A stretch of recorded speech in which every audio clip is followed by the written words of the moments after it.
On Sunday, April 3rd, 2023, during WrestleMania 39 at SoFi Stadium in Inglewood, California, the Washington Post broke the groundbreaking news that the WWE would be merging with the UFC to form the TKO stock. It's now been over a year since these two giants of the sports entertainment world merged under Endeavor Group Holdings to form a groundbreaking new entity. This historic merger doesn't just mark a major shift in the landscape of sports entertainment, but it also carries significant economic implications that ripple across markets, influencing both competition and consumer experience. Today, we're diving into the economic principles behind this merger to better understand its impact. Before we get started, let's talk about the key players. First, WWE, better known as World Wrestling Entertainment, is a global juggernaut in sports entertainment, boasting millions of loyal fans. UFC, on the other hand, has dominated mixed martial arts for decades, becoming the premier name in combat sports. Together, these two organizations are valued at over $21 billion, creating the most powerful sports entertainment conglomerate in history. But what does this mean for markets, consumers, and the industry at large? Let's break it down. Our first point focuses on market structures, a key concept in microeconomics.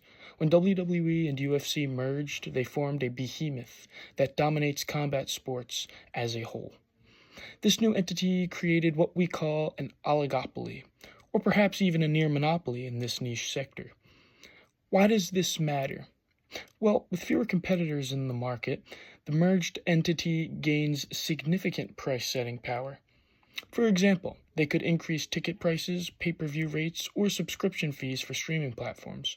Additionally, new entrants into the combat sports market face steep barriers to entry. The capital required to compete with a conglomerate of this scale is enormous.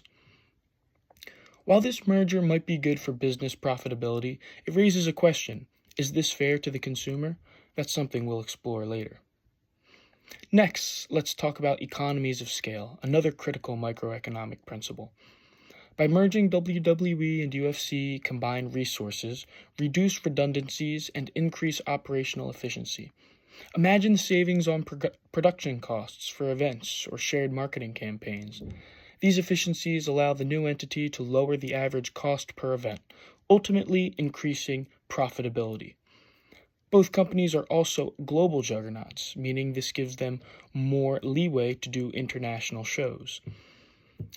This principle is often a driving force behind mergers like this.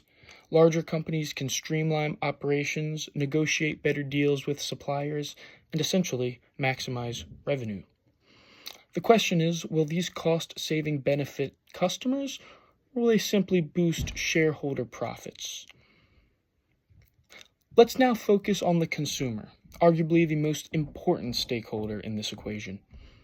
Fans of WWE and UFC represent a loyal consumer base, which in economics terms we describe as having inelastic demand.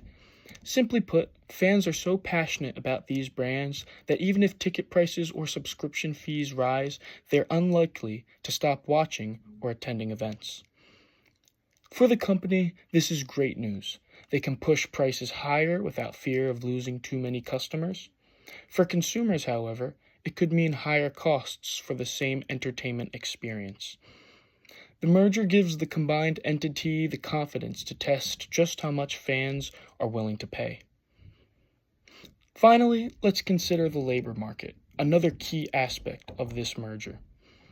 With two major organizations merging into one, the talent pool for athletes and entertainers could shrink. Fewer promotions in wrestling and mixed martial arts mean fewer opportunities for up-and-coming fighters or performers to make a name for themselves. The focus will likely shift to marquee names like Jon Jones or Roman Reigns, the biggest draws for pay-per-view and live events. According to the New York Times, this consolidation could also put downward pressure on wages for those who don't make it to the top tier. Fewer competitors mean less bargaining power for talent. Furthermore, the merged entity might prioritize a few megastars whilst neglecting developing the next generation of competitors. So, to summarize, the WWE-UFC merger offers us a real-world example of many economic principles we've discussed today. from market power and economies of scale to demand elasticity and labor market dynamics. This merger encapsulates the broader trends of consolidation we see in various industries. Currently, the TKO stock sits at 141.33.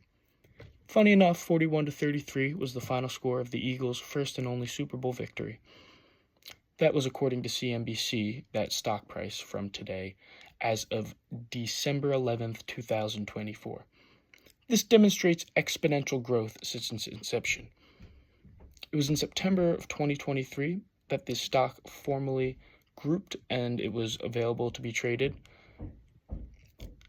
As fans and consumers, it's important to stay informed about how these changes might affect us.